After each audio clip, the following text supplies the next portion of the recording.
Hey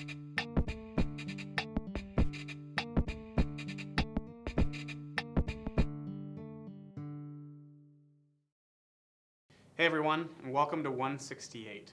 If you like what we're doing and you want to follow along, feel free to subscribe to our YouTube channel, like the videos, follow us on Twitter, and feel free to ask us any questions you have. We're excited that you're a part of this journey. Today I want to share with you about a story that we find in one of the earliest recordings that we have of Jesus' life and ministry. It's found in the Gospel of Mark, chapter 7. As we're reading, we come upon a man who is deaf and who struggles to speak. Jesus is traveling through his town, and as he approaches, people from the town gather around Jesus, begging him to heal this man. And Jesus does what he often does in moments like this. When chaos, when noise, when confusion start to come up, Jesus pulls away from the crowd.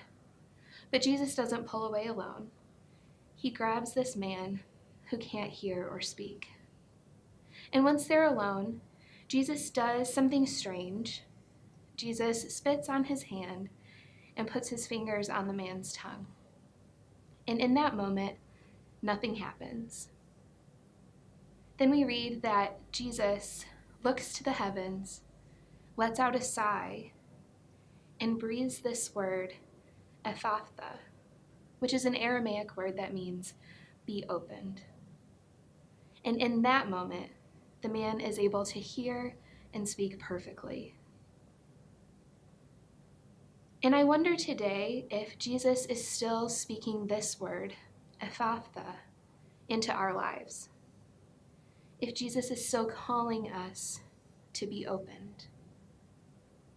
In the Gospels, when we see Jesus speaking in his native language, which isn't very often, we know that we should pay attention, because what the writer is trying to do is to draw attention to a moment of great importance and privacy in the life of Jesus.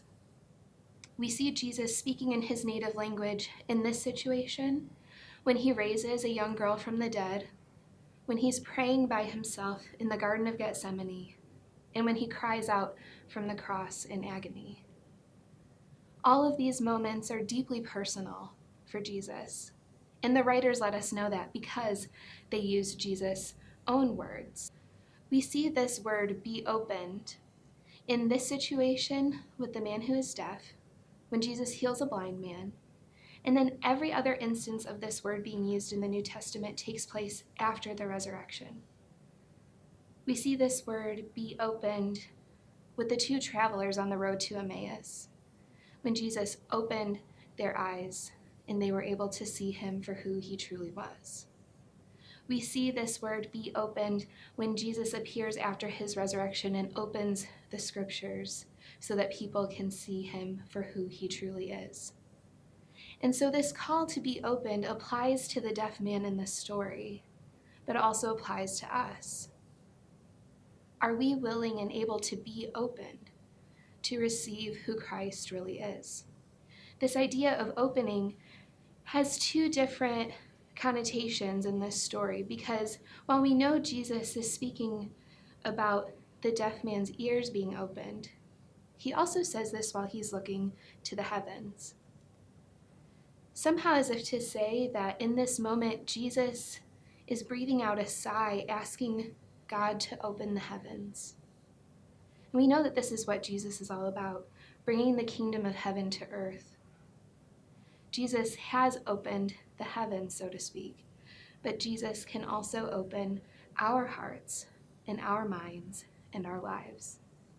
So the question for us today is if we are willing to be open.